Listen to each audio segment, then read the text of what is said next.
dirigente del partido Nuevo Perú del Buen Vivir, Aida García Naranjo. Pero volvamos al Congreso y veamos los detalles de lo que fue la votación esta tarde en la Subcomisión de Acusaciones Constitucionales.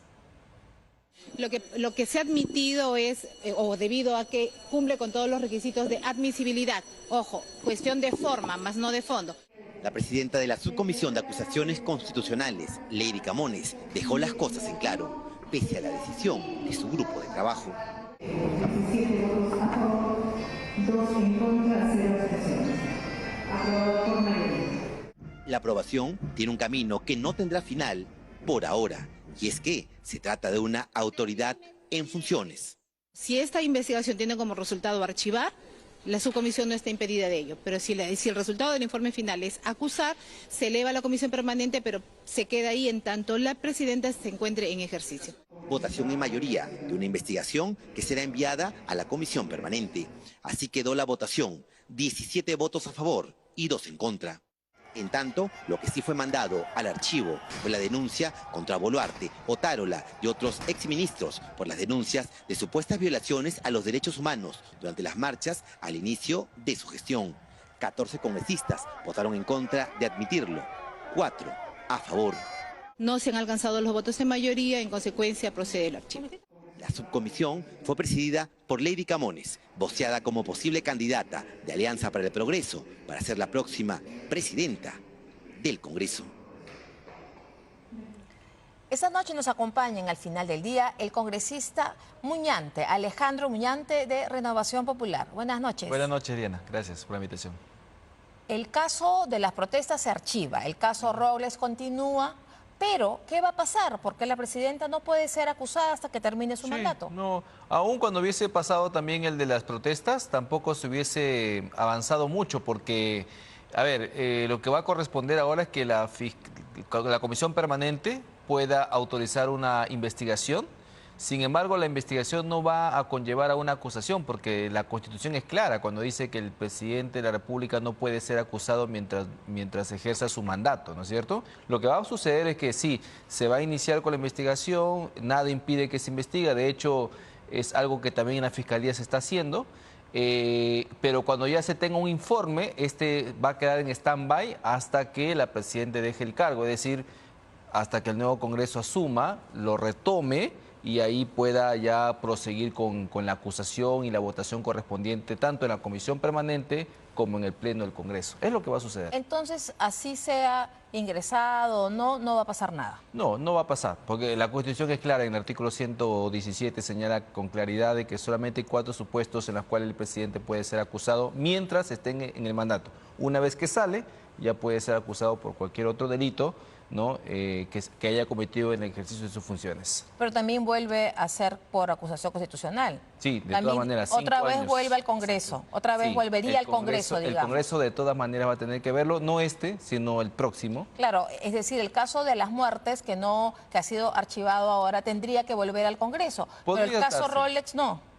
Podría darse. No, el caso Rolex se va a iniciar una investigación porque ha sido aprobado este informe de calificación en la subcomisión. Se va a investigar hasta donde tengo entendido, pero no se va a votar ningún informe final hasta que la presidenta no esté en funciones. Si no es este Congreso, debe ser necesariamente el próximo, ¿no? Bueno, el caso Rolex se admite a trámite, pero el caso de las muertes por las protestas de los años 22 y 23, ese sí ha sido archivado.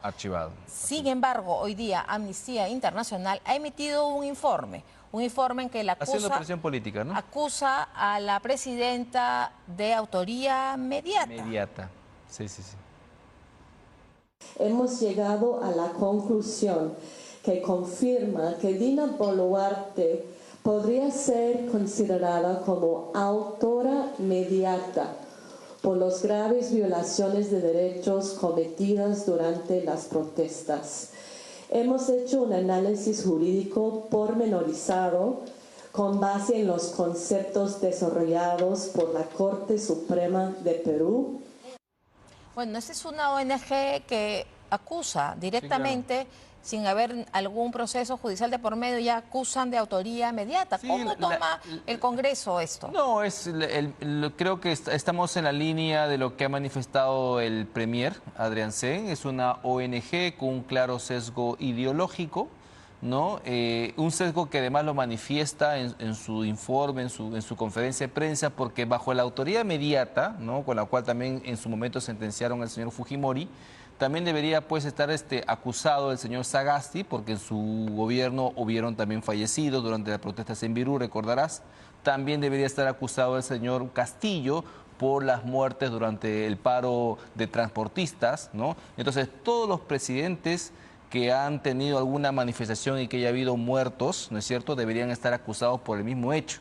No creo que sea el caso, ¿no? Sería estirar demasiado la interpretación para poder lograr una acusación con un presidente en funciones. Yo creo que Amnistía Internacional se olvida en su informe que también hubieron muertos que no participaron en la protesta y de ellos nadie dice absolutamente nada. Por ejemplo, las 12 víctimas, ¿no?, que murieron justamente por no llegar a un hospital producto del bloqueo de carreteras, entre ellos 3 bebés.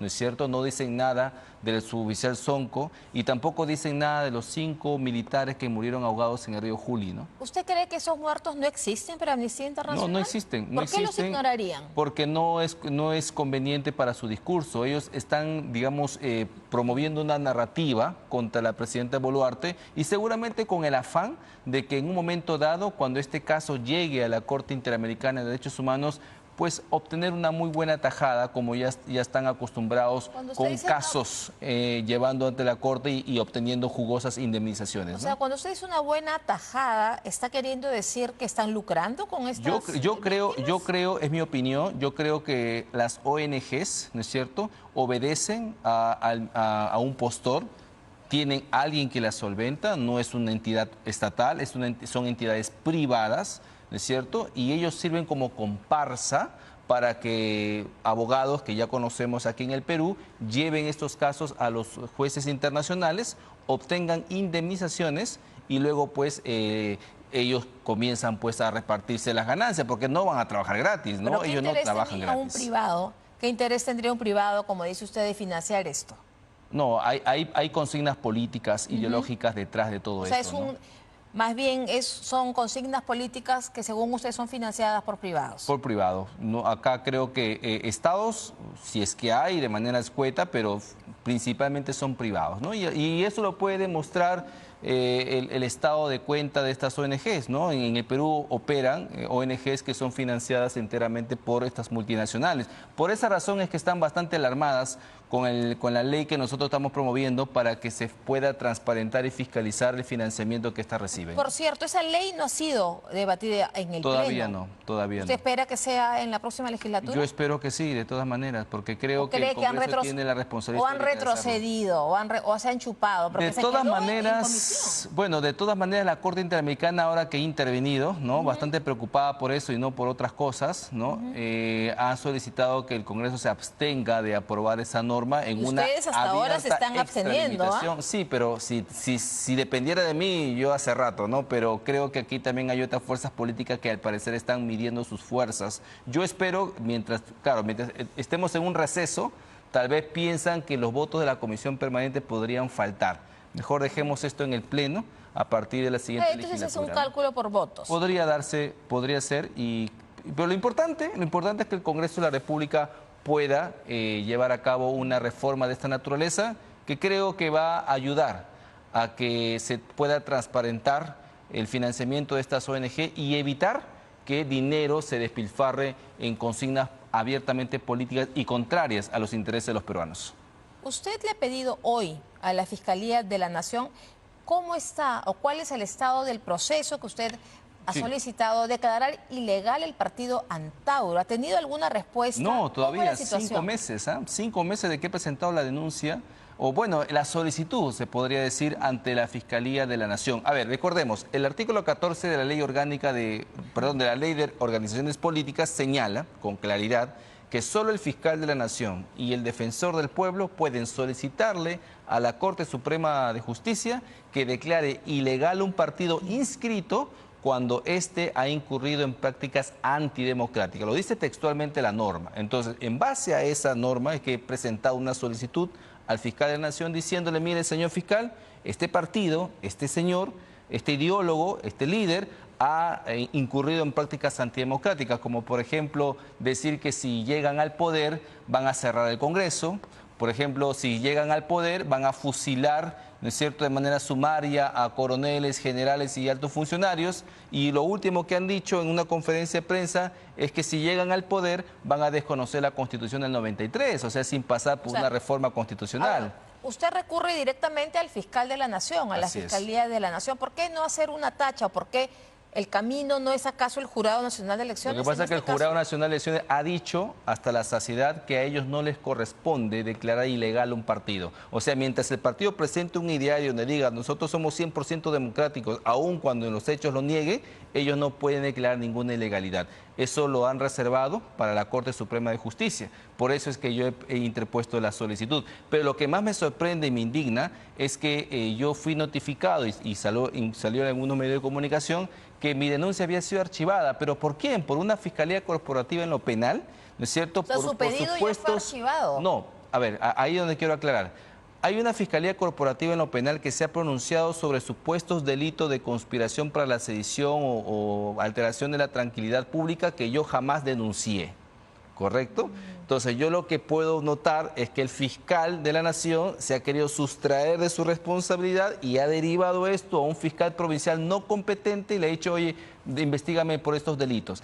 Este fiscal corporativo ha dicho, señor, yo no tengo competencia para declarar ilegal un partido. O sea, le ha enmendado la plana al fiscal de la Nación. Se la devuelve el fiscal de la Nación. Y se la devuelve el fiscal de la Nación, y por eso es que yo he enviado un oficio diciéndome, dime por favor el estadio de esta investigación. Aquí lo que estamos viendo es que hay autoridades que se están lavando las manos y no quieren asumir su responsabilidad histórica y constitucional para con el país, y eso es totalmente lamentable. Ahora, ¿pero qué pasaría? Porque Antauro Humala también ha presentado ante el Tribunal Constitucional un amparo, es decir, para que se le anule la sentencia por el andaigualazo y por la muerte de los policías. Sí, lo que pasa es que quiere quitarse ese rótulo, ¿no? Quiere presentarse como víctima cuando por todos lados y ya ha sido zanjado su caso a nivel judicial, que ha sido pues autor, ¿no?, de asesinatos contra valerosos policías que se enfrentaron ante esa sonada que él provocó en Andahuaylas. Yo creo que está buscando la sinrazón, está acudiendo como para poder engañar a sus incautos de que él es inocente cuando realmente es culpable, y así lo señalan los propios familiares de los policías que fallecieron aquel día en Andahuaylas, ¿no? Esperemos que decide tanto el fiscal de la Nación como el Tribunal Constitucional. Muchas gracias, congresista Gracias, Oñate. Diana. Gracias. Gracias. Como decíamos al principio, Donald Trump aceptó la nominación como candidato a presidente.